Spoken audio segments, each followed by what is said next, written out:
সিংহের নাম বদল চেয়ে মামলা হাইকোর্টে। ত্রিপুরা থেকে বেঙ্গল সাফারি পার্কে আনা হয়েছে একজোড়া পশুরাজ। ত্রিপুরার বিশালগড়ে অবস্থিত সিপাহীজলা জুওলজিক্যাল পার্ক থেকে গত 12 ফেব্রুয়ারি বেঙ্গল সাফারি পার্কে পৌঁছয় এই সিংহ দম্পতি। অভিযোগ, সাফারি পার্কে আসা সিংহের নাম রাখা হয়েছে সীতা, সিংহের নাম রাখা হয়েছে আকবর। আর এই সীতা নামেই তীব্র আপত্তি রয়েছে বিশ্ব হিন্দু পরিষদের সদস্যদের। তাই তারা সীতা নাম বদল চেয়ে শুক্রবার জলপাইগুড়ি স্থিত কলকাতা হাইকোর্টের জলপাইগুড়ি সার্কিট বেঞ্চে রাজ্যের বিরুদ্ধে মামলা দায়ের করেছে। বিশ্ব হিন্দু পরিষদের জেলা সভাপতি দুলাল চন্দ্র রায় বললেন, বেঙ্গল সাফারি পার্কে যে সিংহে আনা হয়েছে তার নাম রাখা হয়েছে সীতা।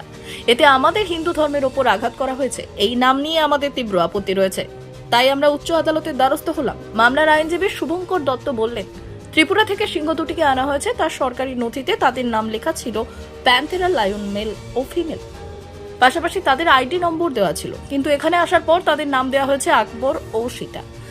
তাই সীতা নাম পরিবর্তন চেয়ে আমরা আজ কলকাতা হাইকোর্টের জলপাইগুড়ি সার্কিট বেঞ্চে মামলা দায়ের করলাম। আমরা স্টেট জু অথরিটি এবং বেঙ্গল সাফারি ডাইরেক্টরকে এই মামলার পার্টি করেছি। আগামী 20 তারিখ এই মামলার শুনানি হবে। আমি দুলাল চন্দ্র রায়, জেলা বিশ্ব হিন্দু পরিষদের সভাপতি এবং উত্তরবঙ্গ প্রান্তের হচ্ছে আমাদের বিশ্ব হিন্দু লিগাল সেলের কনভেনর। আপনারা ওয়েল নো, ভালোভাবেই অবগত আছেন, গত 9 তারিখে ত্রিপুরা গভর্নমেন্টের কাছ থেকে দুটো লায়ন নিয়ে আসা হয়, বেঙ্গল গভর্নমেন্ট নিয়ে আসে।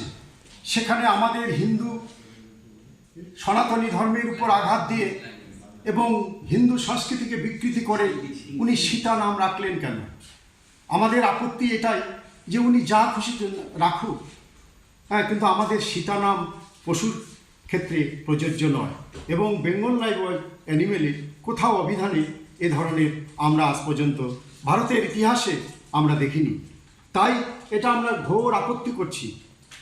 কামিং ইলেকশনের পূর্বে রাজ্য সরকারের কাছে আমরা জানান দিতে চাই, এভাবে হিন্দু ধর্ম, হিন্দু সংস্কৃতি সংস্কৃতিতে ভাসিয়ে দেবে আর হিন্দু সমাজ চুপ করে থাকবে, এটা হয় না। তাই আমরা আজকে উচ্চ ন্যায়ালয়ে দ্বারস্থ হয়েছি, এর সুবিচার আমরা চাই।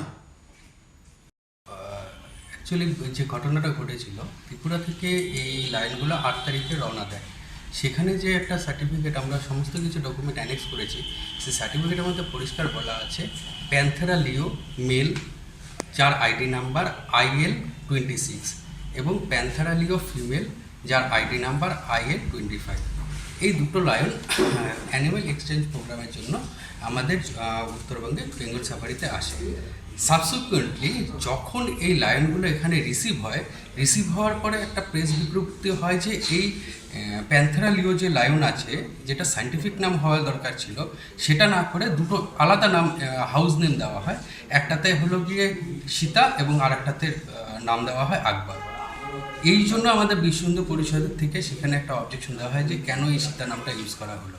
সীতা আমাদের ধর্মীয় ভাবাবেগের জন্য আছে, সেই নামটা ইউজ যাতে না করা হয় এবং নামটা যাতে চেঞ্জ করা হয়, সেই জন্য অথরিটির এগেনস্টে আমরা আজকে হাইকোর্টে পিটিশন ফাইল করেছি। পিটিশনটা অ্যাকসেপ্ট হয়েছে। আগামী 20 তারিখে পিটিশনটা ফাইনাল হিয়ারিং। কোন অথরিটির উপরে? এই দুটো অথরিটির আমরা এখানে করেছি। একটা হলো গিয়ে state secretary, state zoo authority, west government of west Bengal, আর একটা director of wildlife forest, director of forest wildlife Bengal safari, Siliguri Salugara. আপনারা কি নামটা চেঞ্জের জন্য মেনলি আমরা চেয়েছি যে সীতা নামটা যাতে আমাদের কোনো রকমের ইউজ না হয় এবং সাবসিকুয়েন্টলি ভবিষ্যতে যাতে কোনো অ্যানিমেলের নাম যাতে আমাদের ধর্মীয় যে হিন্দু দেবদেবীরা আছে তাদের নামকরণে যাতে না করা হয়, সেই জন্য আমরা কাছে এসেছি। ব্যুরো রিপোর্ট, উত্তরের প্রহরী।